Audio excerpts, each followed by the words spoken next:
So I really didn't review last week's episode. Why? Because I really didn't care to. Because I'm over Bad Girls Club already. But what I'm gonna do is I'm gonna wrap this up with last week's episode and this past Tuesday's episode. That's all I'm gonna do. This video gonna be short as hell. I already, about to get ready to go to work. So let me just go ahead and talk about the shit that I want to talk about right now.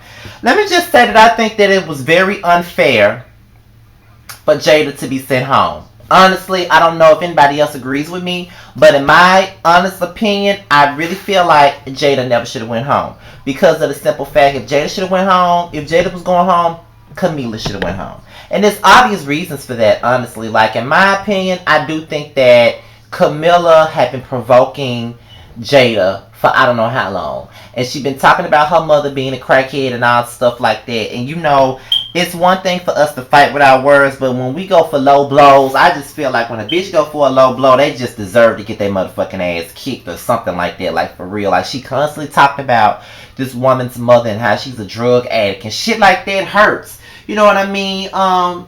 That's just like somebody talking about me being bullied in high school and middle school. That's a trigger to me.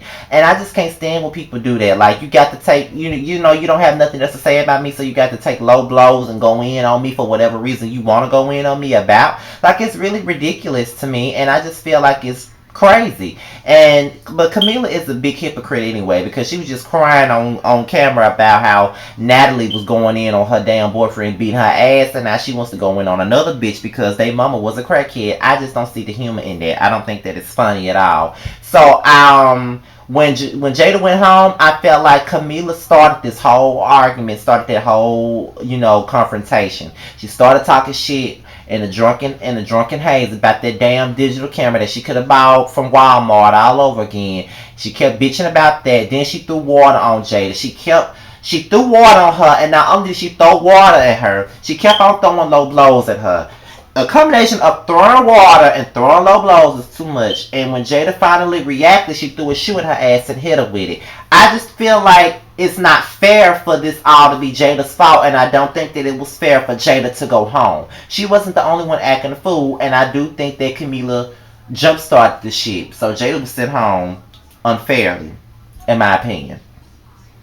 Rima, I didn't care for Rima on her season. I still kind of don't. But just looking at her on this season of Bad Girls Club, it seems like she's very, reformed. You know what I'm saying? Like, she's been through a lot of things in her life since the show, and she's kind of trying to clean up. It doesn't necessarily make me forget about the shit that she did in her past on Mexico, but it's nice to see that somebody from the Bad Girls Club is trying to grow and do things differently. You can even tell by the way she dressed and the way she looks. She even looks good. She lost the weight. You know what I'm saying? She's all about being a devoted mother to her son, so that was pretty good to see. There was the family barbecue. Everybody's family came, but Julie's. Nobody else came, and it was a bit of some tension between Sarah and her dad, because Sarah and her dad was hanging out with the people that she don't like, which is Julie and Rocky. And he was getting touchy-feely with the life coach and everything like that. And he just reminds me of a redneck. You know what I'm saying? Like, being from the South, you can spot out a redneck anywhere. Like, it's really ridiculous. But, that's what it seemed like to me. But he seemed like a cool dude. He just a redneck, though. Let me see. Who else? I will always love Camila's mama. I don't like Camila herself, but I don't like Camila. But I love me some Camila mama. Ever since she had me sold when Camila and Amy got the fight and she was on the phone. Whoop that ass, Camila, whoop it! It was so motherfucking funny. You know what I'm saying? So I will always love Camila mama. If they ever gave Camila a spin out, please have her mama involved. She can join the reality TV moms of, you know what I'm saying, Mama D, Frankie, Miss Nancy, all them, Mama Joyce, all of them, Charlene, all of them. You know what I'm saying? So it is what it is. The family session started, and I see that Camila was, irritated about her mom, but I do feel where her mama coming from. Moms are very, when big things happen to you, your mothers tend to be very overprotective, if I'm not mistaken. My mother is just like that because she was molested as a kid. She was raped in college. She was in an abusive relationship. Her mother abused her. So it was kind of like, you know what I'm saying, with us growing up, she's very protective and she doesn't trust that we would take care of ourselves the way that she would take care of us. And I saw exactly where Camila mama was coming from. I saw it. You know, when she saw her daughter get her ass beat by her man, she felt like she had to protect her, and she doesn't trust that Camila will protect her the way that she will protect herself the way that she will protect her. I get what her mama was saying. I don't get how Camila didn't understand it and why she stormed the fuck off. But I understood wholeheartedly what her mama was saying.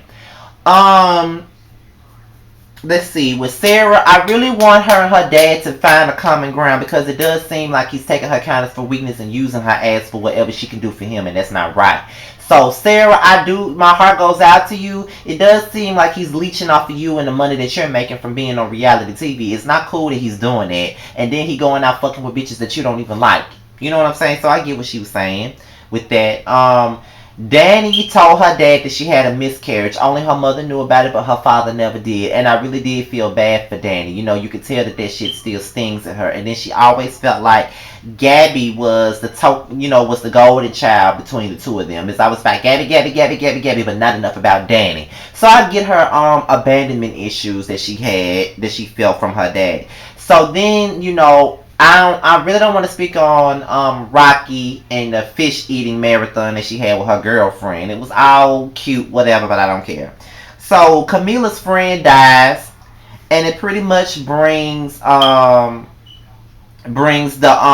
house together. They put aside all their issues just to be there for Camila, because her friend died of sickle cell, and he was a part of that Teach Me How to Dougie group. You know what I'm saying?